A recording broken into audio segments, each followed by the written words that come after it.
And also be more aggressive on taking risk as an industry, because I think the sport industry in general is not an industry of innovator, of risk takers. Normally when you go and talk and pitch something to a sport property, the first question you get asked is, okay, who has done this? Do you have any case study? Yeah. It's very hard to find that cohort of innovators that will help you reach. And traditionally, the sport industry has built their business in transferring the risk and the relationship with the fans to a third party. Yeah. If you think about the old media business, the traditional media business, it's I sell you the rights, I give you the content, you talk to the fans. Yeah, totally. Yeah, you do the production, you put the faces, the journalists, and I think that doesn't work anymore. You need to take the risk on the more and more on the relationship with the fan. Yeah.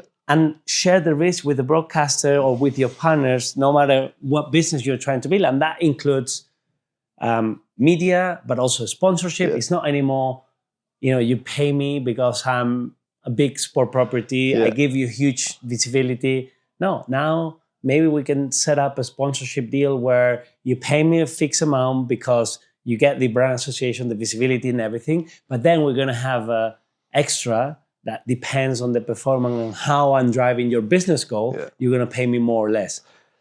Totally. And I like the way you've said it. And I think, again, that paints to a picture, a past in which it was very much hands off, sell the deal, and then think, right, it's your job to go and do that. I'm not going to worry about myself. But I think now you're seeing it already, definitely with LALIGA, very advanced in this and thinking about, okay, I want to know everything about my fan. I want to know everything about the consumption. Audiences are, of course, the absolute basic that you need. You need to know more. So, and that fits very much in line with what we at Peak Sport Media believe as well, right? We being fan-led is definitely no longer just, again, optional. It is it's not aspirational. It's an absolute must-have. So from our side, one of the first things that we did, and this was led by a bit of frustration of lack of having that granular, robust data around fan insights and what people really is going to move the needle and what really people are going to get excited about, or how a TAM then turns into a willingness to pay, and then how that willingness to pay is not just a flat number, understand the scale. So we've put in a huge amount of work at the moment to develop what is it, Peak Fan Insights. And in that we do a huge coverage of the majority of global markets. We cover huge amount of properties. And it's a tool effectively that allows us to understand and develop greater what is a subscription economic model, to understand, okay, if I'm going to think about a portfolio build here, how many fans am I likely to get into my property? How much money what is the ARPU of each fan I can get into? All of our analysis here, and which is something that we provided we provide in all the analysis that we do with LALIGA and all that we do with other clients, which is an in-depth analysis of how much value do we think is out there based on fan understanding, fan insights. And then, of course, there are additional bells and whistles that you need to add on to that. But as a basis, everyone needs to understand their fan way more than people did 15 years ago.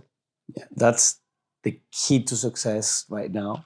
If you don't understand your fan and you don't somehow control also your product, obviously, at the end of the day, if a broadcaster or a platform is paying a lot of money to distribute the content through the platform, they will add their personalization. Mm-hmm. Also, you need to adapt the content to all the different platforms. That's another thing that before, or another challenge that properties are facing today that they didn't face 10 years ago, because you had single business, single way of distribution, and you didn't have to think about, okay, what's my vertical shop for content strategy? Yeah. What's my strategy for stories? What's my strategy for YouTube, for the broadcaster? So now when you look at this platform, it's not anymore a single type of content. Yeah.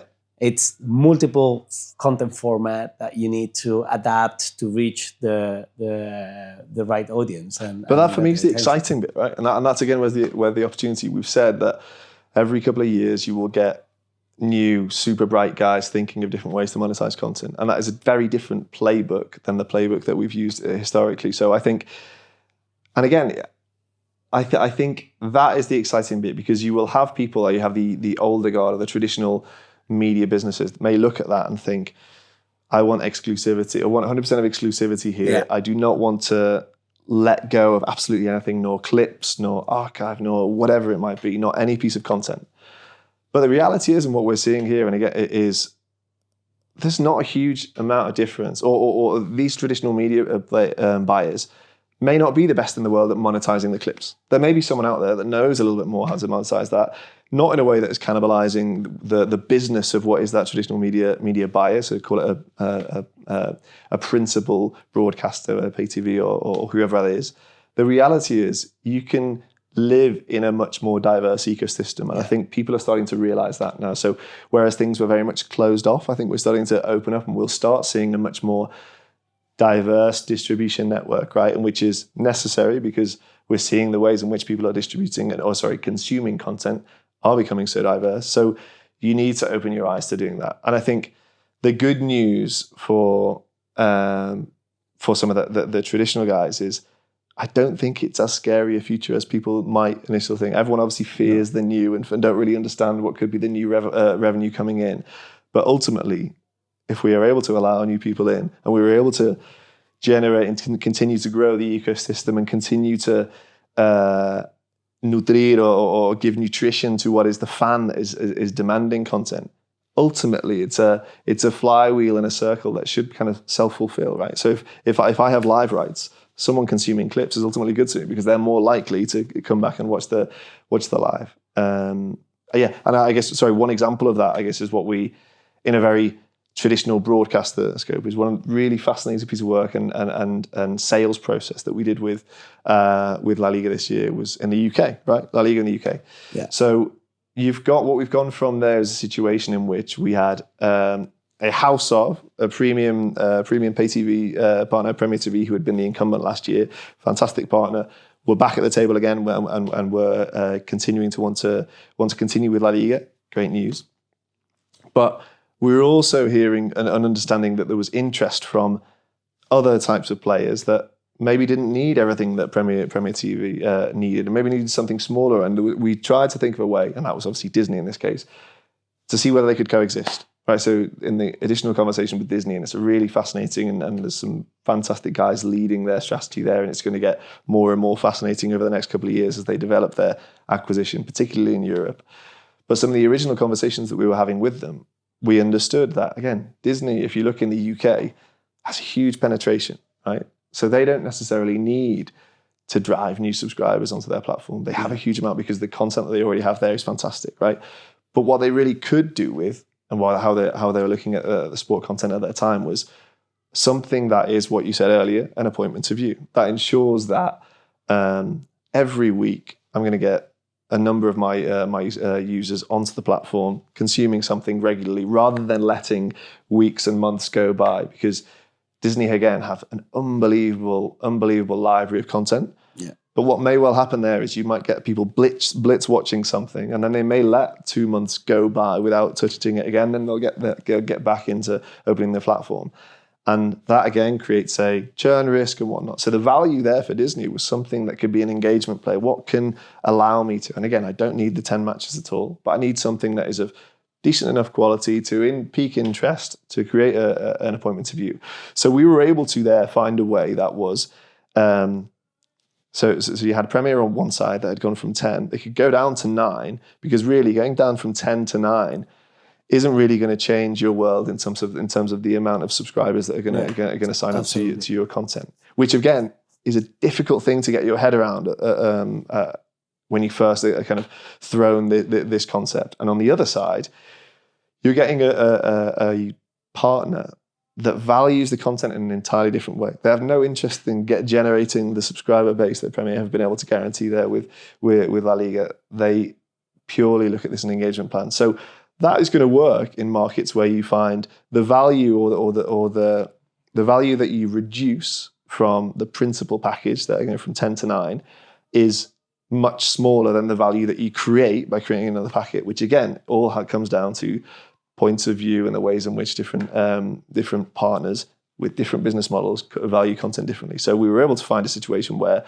Premier are happy with what they've got, fantastic. And Disney were able to come up, and then we were again able to create a positive outcome for La Liga, grow the revenues again, purely because we were thinking slightly outside the box in terms of there are different profiles of bidder here. How can we find a way that they can actually coexist together and live harmoniously? And I think that, again, is an example of what is likely to happen in a number of markets. It's understanding, it's just what you said before, it's understanding what's the business model of your partner, understand 100%. and build a partnership for the benefits both sides of the table. And it's not about, trying to extract the maximum value possible, leaving small room for the other side to really benefit from it. One of the first examples that for me was eye-opening when we were doing the Champions League deal with UEFA in Latin America. I remember the most watched Facebook Live broadcast has been and still holds the record with, I think it had a peak of 7.5 million concurrent viewers at some point. I don't remember the exact figure, but it was incredible. It was the final between PSG and Bayern Munich. Okay.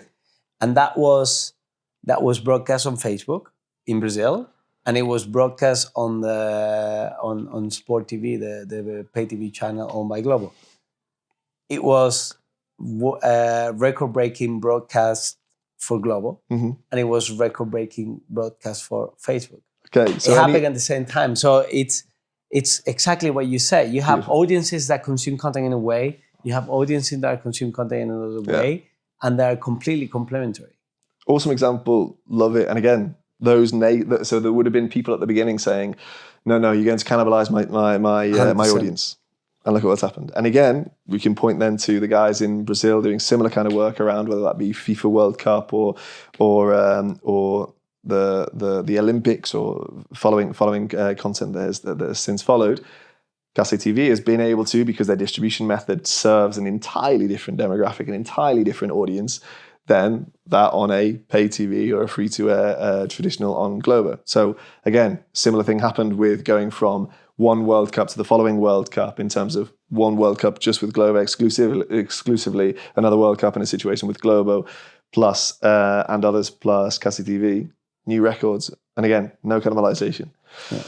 So again, but you're only going to be willing to do that if you have a positive outlook on how things are going, and you're not trying to control too much of the terrain, because ultimately we can't control these things. We have to kind of trust that there are different distribution methods that can coexist